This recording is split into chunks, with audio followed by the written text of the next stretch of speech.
first questions I get asked when I go knocking on doors, besides, why are you running for school committee, is, how long have you lived in town? Town pride runs deep here in Swampscott, and it's one of the reasons I love living here.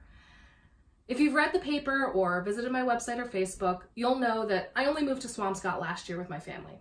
And while 9 months might seem like a short time before diving into town politics to some, I want to quell any concerns you might have about my inexperience as measured by the sheer number of days or months I've lived here. So for 8 years, we lived just next door in Salem. My son went to private preschool here in Swampscott for 2.5 years. When it was time for my son to start his public school education, we had 2 things in mind. We needed a house with a yard and a town with a good school system. We found both in Swampscott, and the choice to move here was a no-brainer for us. My family has been so welcomed by this community since we moved here. My son is having an incredible experience as a kindergartner at Stanley.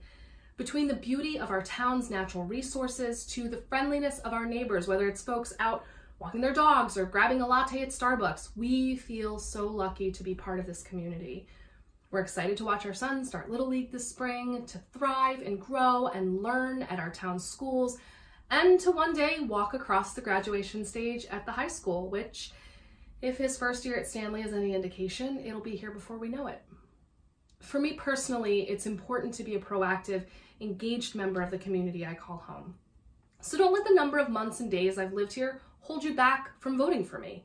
Please know and trust that I'm committed to our town and our school children, and that I'm committed to making a difference for years to come. On Tuesday, April 30th, I hope you'll cast your school committee vote for me, Keiko Zoll.